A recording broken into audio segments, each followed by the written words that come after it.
Hello and welcome to India's World, where we focus on India's foreign policy, its achievements and challenges. I'm Tracy Shilchi, and today we'll be focusing on Nepal, where the alliance of the Communist Party of Nepal Unified Marxist-Leninists, or the CPN-UML, and the Communist Party of Nepal Maoist Centre are headed for a solid majority in the parliamentary and provincial polls, and the Nepali Congress looking a distant second. The vote, which took place in two phases in November and December, is the first parliamentary election since 1999 and comes after 2 years after the approval of the new constitution. 10 governments in as many years. Is it finally a new era of political stability in Nepal? And how will its relations with India be now? To answer these questions, we have in studio an esteemed panel. We've got Mr. Rakesh Sood, former ambassador to Nepal. We have Mr. S.D. Muni, distinguished fellow at the IDSA, and Nischal Pandey, director at the Center for South Asian Studies. Thank you, gentlemen, for joining me here on this show. Mr. Sood, if I could start with you, despite their differences, KP Oli and Prachanda joining forces, it's a smart move now. By the way, it seems to have paid off. It certainly has. I think the extent of this victory, as we don't have the final figures yet, but out of the 165 seats for which the elections have been held, it would appear that the left front of KP Oli and Prachanda, the two parties, CPN-UML and the Maoist Centre, they will probably account for 110 seats or more. And that is a very, very comfortable number. Very comfortable number. I think the most astonishing thing has been the complete decimation of the Nepali Congress. From being the largest party in the previous assembly. The previous assembly was very large. It was 601 members. And Nepali Congress was the largest with more than 200 seats. From there to have been reduced to perhaps in the range of 23, 30, 24, 25, maybe in that kind of range out of 165 is really a rude shock. Absolutely. And how do we see, Professor Muni, the challenges ahead for the left? Do we see KP Oli heading the government while Prachanda looks after the newly formed merger? I think so, because Prachanda has already announced that KP Oli is the Prime Minister. Yes. Maybe he is looking forward to the presidency. Maybe. There are, I think, very sharp differences on the nature of presidency between both UML and the Maoists. Okay. Maoists would want an executive presidency or nearing executive presidency, and the UML is for a constitutional presidency, and they have made it very clear their differences are. I find that there are also minor differences at the grassroots level, but the kind of results which have come, hope that the alliance stays. Yes. But you should always carefully monitor it. And much would depend upon the specific programs. I think there are a couple of what you call irritating knots in it, like on the Truth and Reconciliation Commission. They have different views. Maoists have a different view. And how to accommodate the so-called marginalized, which election shows are no longer marginalized. That is, Madhesh, which has won only in, there is no wide support for them, except for in the province too. And Maoists have an approach to accommodate them more closely, whereas UML says that we have done the accommodation to the extent they deserve it. Okay. So there are issues of development, there are issues of constitutional changes. Kohli very clearly said no more constitutional changes, whereas Prachanda and the Maoists have been saying that we must have and try and accommodate them. So let us see how this alliance unfolds in governance. There is no doubt that they are in a majority and they would take the state. But the exaggerated fears which I think Nepali Congress projected, that the Communist Alliance would make a dictatorial system and all that, I think were too far exaggerated and very, very unrealistic. Because all said and done, Nepal communists all go to Pashupatinath and all have their sins, want their sins to be washed in Ganges. So it's a different communism, and we have seen them operating with democratic parties very smoothly, very peacefully. Absolutely. All right, talking about the Nepali Congress, as Ambassador Sood has pointed out, it was quite a rude shock in a sense the kind of numbers that we are seeing that they are getting at this point of time. And this has been a party that has been at the helm of, a lot of popular movements, changes that we've seen since the 50s. How do you see it moving forward, and trying to get away from this big shock and moving ahead? What do you see the future as for the party? Well, it's a complete takeover by the left. I would even go to the extent of saying that it's a takeover by the CP and UML, because the Maoist party will not have now the clout or the strength to split the coalition, because the UML will not require it. UML could even join forces with, join hands with Upendra Yadav's party and form a majority government.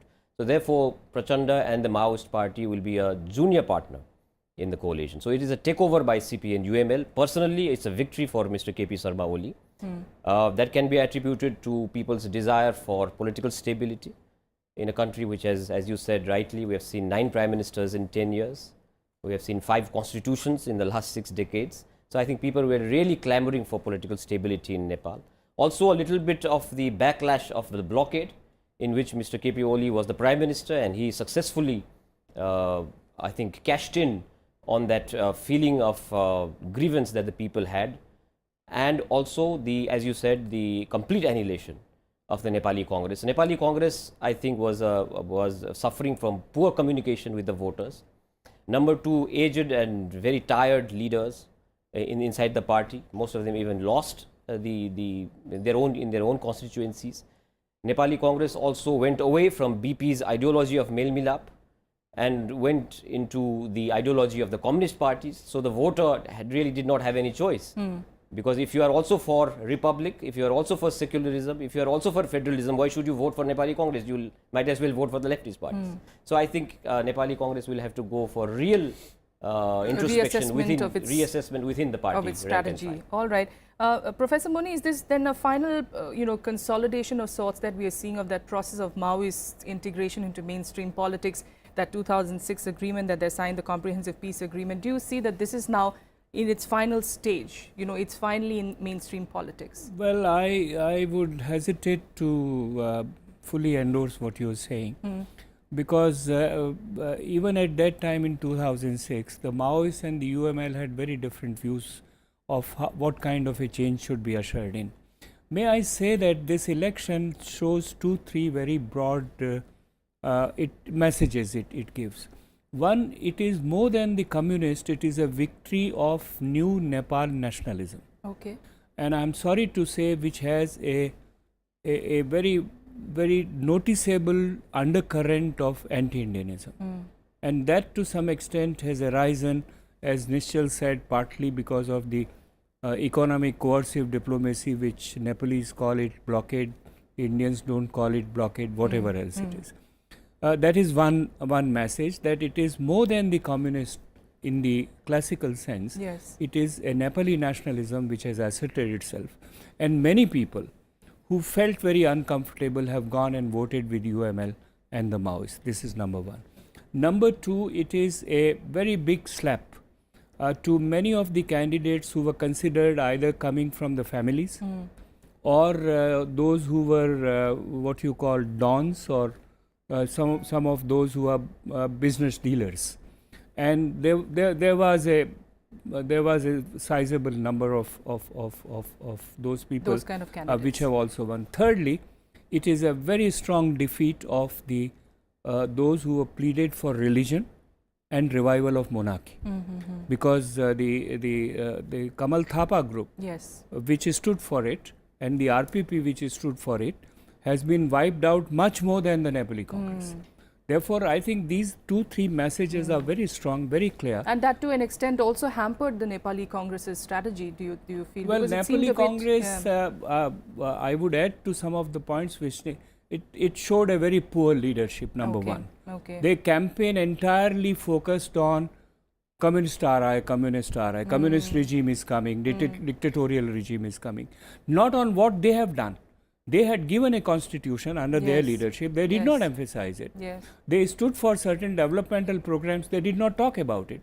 They held the elections despite, I think, the UML leader, Mr. Oli, was repeatedly alleging them that they will postpone the elections. They have held both the local, and it is remarkable success that in 18 months, 9 months of Prachanda's rule and 9 months of Devba's rule, they have held 3 elections, which everybody in Nepal earlier used to say it is impossible to happen, constitution will be sabotaged, so on and so forth. So I think instead of emphasizing them, they just carried on with one slogan, and this is where the Nepali Congress is lost. And thirdly, of course, Nepali Congress is viewed as being soft to the Tarai, which, as I said, the new nationalism does not accept, and it is also being viewed as soft to India, which again new nationalism does not accept. So keeping all those implications in mind, how does it look like as far as India and Nepal relations are concerned? Prachanda, for one, is being seen as one of the left leaders, one of the few left leaders who was in fact a bit warm towards India, but we know how KP Oli's stand has been. I'm sorry to correct you. KP Oli was also one of the left leaders who, when he was foreign minister and was home minister during the 90s, was seen as somebody who was very close to India.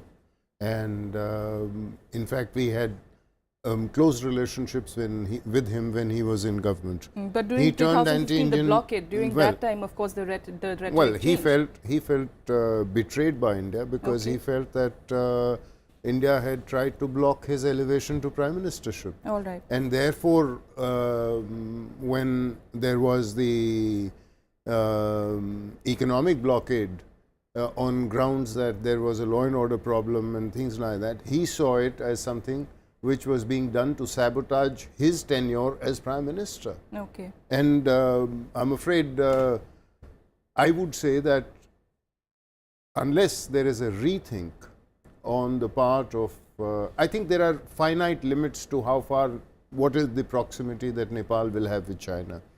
But certainly there has to be a rethink in Delhi. And I think, as Professor Muni said, there is a new Nepali nationalism which has carried the day. And both, while the Nepali Congress has suffered in terms of many of its leaders, and especially those who were seen as being close to Delhi, have lost completely. And you will find that in this election, you know, one of the new things in this election was that the provincial elections have also taken place. And we will find most likely that in 6 out of the 7 provinces, it will be the left front which will form the government. And in fact, in the 7th province, province number 2, where the Madhes-based parties have done a good showing, most likely we will see a coalition between Madhes-based parties and probably the Left Alliance, because the Madhes-based parties might see it in their interest to have a coalition with the left front so that the province can benefit and they are part of the larger pie, as it were, rather than with the Congress. In which case you would see a left front dominating both the central government as well as the federal governments. Finally, I think, you know, the whole business of neighborhood first, you know, when Prime Minister Modi got elected in 2014, his major foreign policy plank was neighborhood first. And when he went to Nepal in August of 2014, I think it was an enormously successful visit. There was not a single political party in Nepal which did not applaud the speeches he made, the statements he made, and the whole atmospherics around the visit. From there on, we have seen a steady decline. And I think time has come to do a basic course correction in order to restore a degree, a semblance of balance to India-Nepal relations, which have suffered hugely. All right, Mr. Pandey, do you see that? Do you see that new Nepal nationalism, a new wave of sorts that you're seeing? Is that reflective? Do you also assess it in that manner? Well, certainly yes. And not only that, there is also gross politicization in Nepal in all sectors of the nation. If you look at the judiciary, if you look at the academic institutions, our embassies abroad, the universities, even the police has been such grossly politicized that there is a saying in Nepal that if you are not a member of a political party, you are not even a citizen of Nepal today. You have to align yourself with one or the other major political party to get any assignment. And this is going to be now solidified, because the CPN UML party, let's not forget, owns hospitals, it owns medical colleges, it owns substantial amount of shares in banks and finance companies. So this is going to be solidified in the months and years ahead. turbulence and some headwind expected in Indo-Nepal relations. It's naturally going to be a problem for, and Ambassador Sood rightly used the term course correction. I think that has to be thought over by decision makers in Delhi. All right. India is of course watching closely. China too watching closely, Ambassador Sood. And and now with the left emergence, and that too a strong one. Does China get a bit comfortable? Does it feel like it is perhaps going to be on the right side of the new government? Absolutely, because I think there are reports about Chinese involvement in this election. There were earlier reports when the Left Alliance came together, when Maoist party led by Prachand and UML led by KPS Oli, when they announced their alliance, there were stories about the fact that this deal had been brokered by China. And so therefore, certainly, and as was pointed out, the Maoists are, truly speaking, very junior partners in the Left Alliance today based on the results, which means that the possibility, the room for maneuver that Prachand would have, because he has shown an incredible ability to be politically, shall I say, very agile, to switch from one alliance or to the other and so on. And but this time, because of the fact that he is such a junior member of the Left Alliance, that his agility, his political agility is hampered. So he will be forced to remain a junior partner with UML under KP Oli's leadership. Initially, yes. No, I wanted to say a couple of things on the India policy. Yes.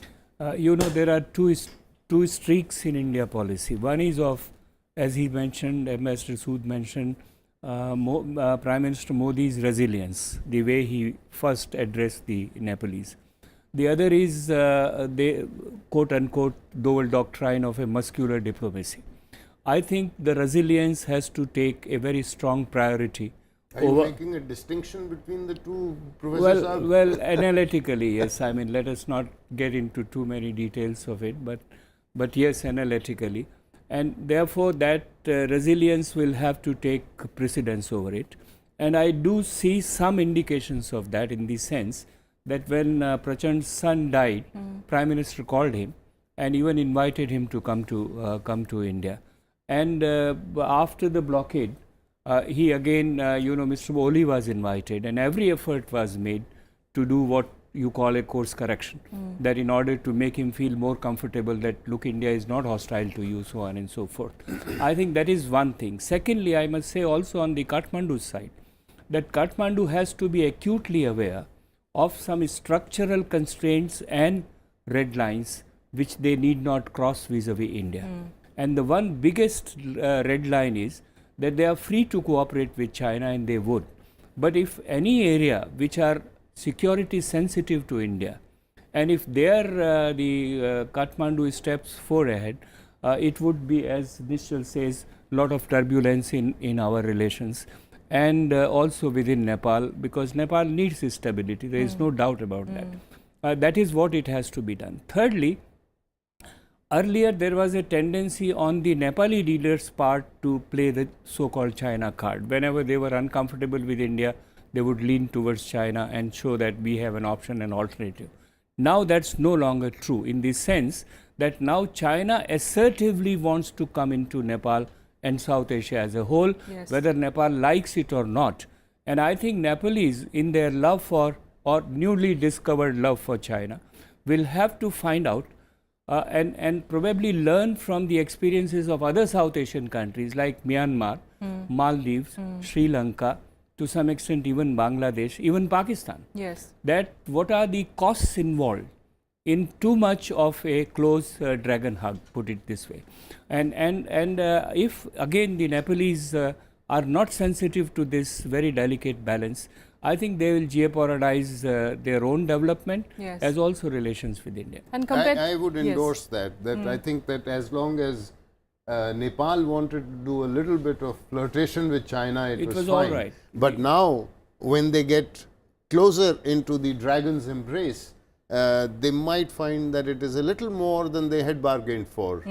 I would totally endorse that. It may get more stifling, perhaps. Exactly. Yes. All right, and keeping all these, these concerns in mind, Mr. Pandey, does it augur well for Nepal then to also rethink its strategy, or for that matter, the upcoming new government to rethink its strategy, just as how India should be doing a course correction, perhaps for the left as well to do a course correction of their own in Nepal? Yes, of course, because I think we are in a learning curve. We have not learned from the other experiences. We are experiencing it ourselves for the first time. There is now a national consensus in Nepal that the train coming from Lhasa to Sigatse, already operational, Sigatse to Rasuagadi in a few years, I think it will be operational by 2020, is actually good for Nepal. It will bring Chinese investment, it will bring Chinese tourists. So there is a thorough national consensus. Why the Chinese private sector, private companies are winning tenders, whether it is bridge construction or road construction or telecom or what have you, it's because the government of Nepal, if it starts doing the infrastructure projects, it does not get implemented. It takes decades. So therefore, there is a real, the people of Nepal have felt that the Chinese companies are actually good because they swiftly implement these projects. So we are in a learning curve. On the issue of the left parties, I think they have to realize that the left parties in India, who are their counterparts, are no longer ruling. I think only they are ruling only one state in India, and none of the neighboring states of Nepal, whether it is Uttarakhand or Uttar Pradesh or Bihar or West Bengal, none of them are ruled by the left parties. Instead, we are having a complex, some sort of an inferiority complex, that despite of having cultural, religious relationship with Yogi Adityanath, the Chief Minister of Uttar Pradesh, who comes from the Nath family and who has relationship with the Gorakhnath temple in Gorkha, and Gorakhnath temple, of course, of which he is the Pithadis in Gorakhpur, and he has had age-old relationship with Nepal. We have this complex that we should not build relationship with Uttar Pradesh of today. So therefore, the left parties will have to really rethink on how to deal with India in the coming years. But then comparing itself to the left of India and the left of Nepal, they are two completely, in a sense, they're pretty different if you think about it. This Gorakhnath point is a bit exaggerated to my mind, because it is one small component in the entire structure of Indian policy. Those who want, there are people in India who would want to see tomorrow Nepal converted into a Hindu state and a monarchical constitutional regime. But those people have been marginalized. That the Nepalese have given a very firm indication that this is not the direction we are moving in. Absolutely. And it must, those elements in India must draw lessons from them. That's what I said in the beginning. In fact, I'm running short of time, but I need to talk about what Nepal wants, the citizens. What do they want? This vote, we are of course pointing out that it is a new wave of nationalism that we are seeing.